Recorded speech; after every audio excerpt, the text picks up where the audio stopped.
Hi everyone, today I'm going to be talking to you about why I think anyone who plays any instrument should at least know their scales.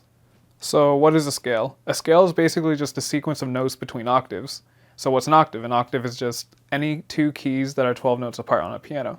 So this is an octave, it's a C octave, and a D octave, and an E octave. Now I'm going to show you a formula to calculate a major scale. Before you do that, it's important to know the difference between a whole step and a half step. A whole step is just a difference of two notes. So this is a whole step because it goes 1, 2. And then a half step's just one note. So that's a half step. One more important thing to know is that if you go from B to C, it's also just a half step because there's only one note between them.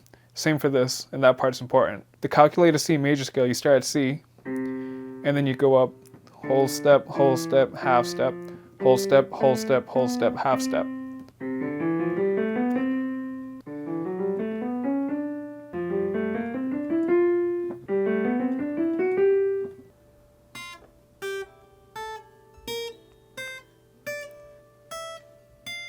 That's as far as my guitar knowledge goes.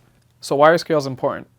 Well, you've heard before that songs are played in keys, and what it means for a song to be played in a certain key is that you can only press the notes of that key's major scale when you're playing the song.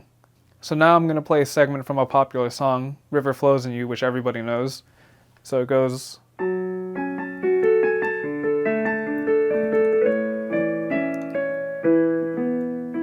And River Flows in You is played in A major scale.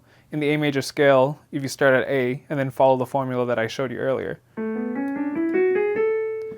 are those notes. That means that whenever I'm playing this song, I can only press the notes that are in the A major scale. And it's useful to know the scales because if you're trying to play something by ear, after you figure out the first 4 or 5 notes, it becomes obvious what scale it's in. And once you figure out the scale, you've narrowed down all the possible notes that you can press to keep learning that song by ear.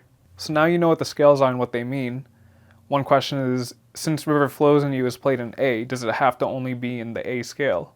And the answer to that is no, because whenever you listen to songs, what you're really hearing is the relative distance between the pitches, unless you have absolute pitch, which is a minority of the population.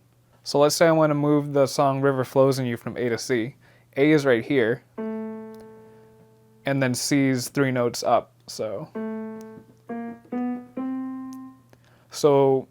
if I want to move it to C, I just take every single note of the song River Flows in You and shift it up 3 notes. So I'm going to play the song one more time to use as a reference. So River Flows in You normally is played like this.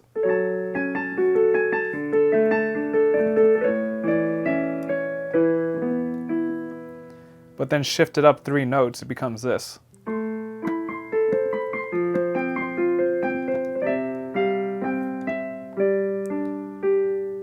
So I encourage you, if you're learning any song, or any song that you can't play comfortably well, you just play in a different scale to kind of experiment and get your dexterity up. And another thing I want to just graze over before I end the video is chord progressions, which is a whole new topic on its own. Maybe it can be another video, but the chord progressions are built on the scales. If we take a song like Jingle Bells,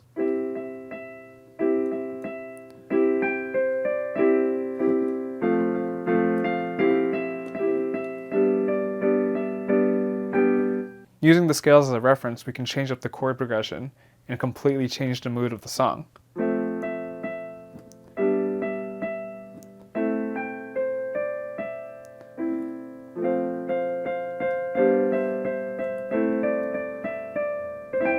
So that's all I had for today, and I hope you guys learned something. I'll see you next time.